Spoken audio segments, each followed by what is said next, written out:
মেথি নামটা তো আমাদের সবারই চেনা, তাই না? রান্নাঘরের খুব সাধারণ একটা মশলা, কিন্তু এই সাধারণ দেখতে জিনিসটার যে অসাধারণ গুণ আছে, আবার একই সাথে কিছু ঝুঁকিও আছে, সেটা কি আমরা সবাই জানি? চলুন আজ মেথির এই দুটো দিকই একটু খুঁটিয়ে দেখা যায়। ভাবছেন রান্নাঘরের এক কোণে পড়ে থাকা এই মেথি আবার কতটা শক্তিশালী হতে পারে? সত্যি বলতে একে শুধু একটা মশলা ভাবলে কিন্তু মস্ত বড় ভুল হবে। এর ভেতরে লুকিয়ে আছে একটা আস্ত ভেষজ দুনিয়া। চলুন সেই দুনিয়াতেই আজ ঢু মারা যাক। তো প্রথমেই আসি মেথির ভালো দিকগুলোতে, মানে কি জাদুকরী গুণ আছে এর মধ্যে যা আমাদের শরীরের জন্য এত উপকারী।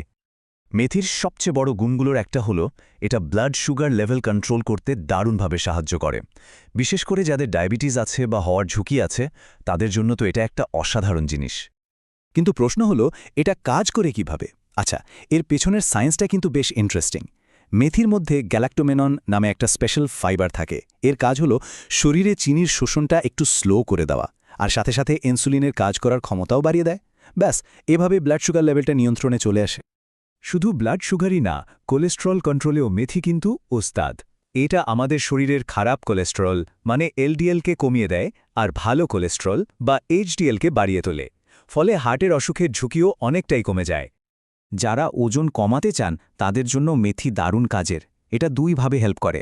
এক, এটা খেলে পেটটা বেশিক্ষণ ভরা ভরা লাগে, তাই খিদে কম পায় আর খাওয়াও কম হয়। আর দুই, এটা শরীরের মেটাবলিজম বাড়িয়ে দেয়, মানে ক্যালোরি বার্ন হয় তাড়াতাড়ি। শুধু ভেতর থেকেই না, বাইরে থেকেও মেথি আমাদের যত্ন নেয়। মানে চুল আর স্কিনের জন্য এটা একটা ন্যাচারাল টনিকের মতো কাজ করে। চুলের জন্য এত ভালো কেন? কারণ মেথির মধ্যে আছে লেসিথিন নামের একটা জিনিস। এটা একটা ন্যাচারাল কন্ডিশনারের মতো, যা চুলকে গোড়া থেকে পুষ্টি দেয়, চুলকে করে তোলে আরও মজবুত আর শাইনি। এর গুণের তালিকা কিন্তু এখানেই শেষ না। আরও দুটো জরুরি উপকারিতার কথা বলি। এক, নতুন মায়েদের জন্য এটা খুব উপকারী, কারণ এটা স্বাভাবিকভাবে বুকের দুধ বাড়াতে সাহায্য করে। আর দুই, যাদের হজমের সমস্যা আছে তাদের জন্য এটা দারুণ। এর ফাইবার আর অ্যান্টিঅক্সিডেন্ট গ্যাস, কোষ্ঠকাঠিন্য, অ্যাসিডিটির মতো সমস্যাগুলো কমাতে হেল্প করে। এতক্ষণ তো আমরা মেথির গুণগান গাইলাম, কিন্তু সবকিছুরই তো একটা অন্য দিক থাকে, তাই না? মানে মেথি কখন আমাদের জন্য ভালো না হয়ে বরং ঝুঁকির কারণ হতে পারে, এবার সেটা একটু জেনে নেওয়া যাক। কথাটা খুব সত্যি, তাই না? কোনো কিছুর ক্ষমতা যত বেশি, সেটার ব্যবহারের দায়িত্বও তত বেশি। মেথির বেলাতেও ঠিক তাই। এর শক্তিকে যদি ঠিক মতো জেনে বুঝে ব্যবহার না করা হয়, তাহলে কিন্তু কিছু সাইড এফেক্টস দেখা দিতেই পারে। এর সবচেয়ে বড় ঝুঁকিটা হল হাইপোগ্লাইসেমিয়া, মানে রক্তে সুগার লেভেল ডেঞ্জারাসলি কমে যাওয়া। বিশেষ করে যারা অলরেডি ডায়াবেটিসের ওষুধ খাচ্ছেন, তারা যদি মেথি খান, তাহলে সুগার লেভেল অনেক বেশি কমে গিয়ে বিপদ হতে পারে। প্রেগনেন্ট মহিলাদের জন্য মেথি কিন্তু বেশ ঝুঁকিপূর্ণ হতে পারে, কারণ এটা জরায়ুর সংকোচন ঘটাতে পারে, যা থেকে সময়ের আগেই লেবার পেইন শুরু হওয়ার ভয় থাকে। তাই গর্ভাবস্থায় ডাক্তারের পরামর্শ ছাড়া মেথি একদমই খাওয়া উচিত না। আরেকটা খুব জরুরি বিষয় মাথায় রাখতে হবে, মেথি কিন্তু অন্য অনেক ওষুধের কাজেও বাগড়া দিতে পারে। মানে কিছু ওষুধের সাথে মিলে এটা শরীরে খারাপ রিয়াকশন করতে পারে। যেমন ধরুন, যারা ইনসুলিন নেন বা রক্ত পাতলা রাখার জন্য ওয়ারফেরিনের মতো ওষুধ খান কিংবা থাইরয়েডের ওষুধ খাচ্ছেন, তাদের জন্য মেথি খাওয়ার আগে ডাক্তারের সাথে কথা বলে নেওয়াটা মাস্ট।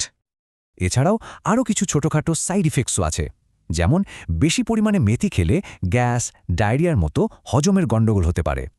আর একটা মজার ব্যাপার হলো, মেথির মধ্যে সোটোলোন নামে একটা কম্পাউন্ড থাকে, যার জন্য শরীর থেকে ম্যাপেল সিরাপের মতো একটা মিষ্টি গন্ধও বের হতে পারে। তাহলে পুরো ব্যাপারটা একবার সামারি করে নেওয়া যাক, কি বলেন? মানে উপকার আর ঝুঁকিগুলোকে চলুন পাশাপাশি রেখে দেখি। এই যে দেখুন, ব্যাপারটা একদম পরিষ্কার। একদিকে ডায়াবেটিসের জন্য এটা রক্তে চিনি কমায়, কিন্তু অন্যদিকে বেশি হয়ে গেলে বিপদ। হজমে সাহায্য করে, কিন্তু বেশি খেলে সেই হজমেই গণ্ডগোল বাঁধিয়ে দেয়। আবার দেখুন, নতুন মায়েদের জন্য উপকারী, কিন্তু প্রেগন্যান্সির সময় একেবারেই ঝুঁকিপূর্ণ। এমনকি চুল বা ত্বকের জন্য ভালো হলেও কারো কারো ক্ষেত্রে কিন্তু অ্যালার্জিও হতে পারে। তাহলে এই পুরো আলোচনা থেকে আমরা কি বুঝলাম? শেষ কথা হলো, যে কোনো কিছু ব্যবহারের আগে সেটা সম্পর্কে ঠিকঠাক জানাটাই আসল শক্তি। মনে রাখতে হবে, মেথি শুধু রান্নার একটা মশলা নয়, এটা আসলে একটা শক্তিশালী টুল। আর যে কোনো শক্তিশালী টুলের মতোই এর ক্ষমতাকে সম্মান করতে হবে আর খুব জেনে বুঝে ব্যবহার করতে হবে। তো শেষ প্রশ্নটা হলো, এই শক্তিশালী ভেষজটা কার জন্য কতটা সঠিক? এর উত্তরটা কিন্তু এক এক জনের জন্য এক এক রকম। এটা নির্ভর করবে প্রত্যেকের নিজের শরীরের অবস্থা আর সচেতনতার ওপর। আশা করি আজকের এই আলোচনাটা সবাইকে সঠিক সিদ্ধান্ত নিতে কিছুটা হলেও সাহায্য করবে।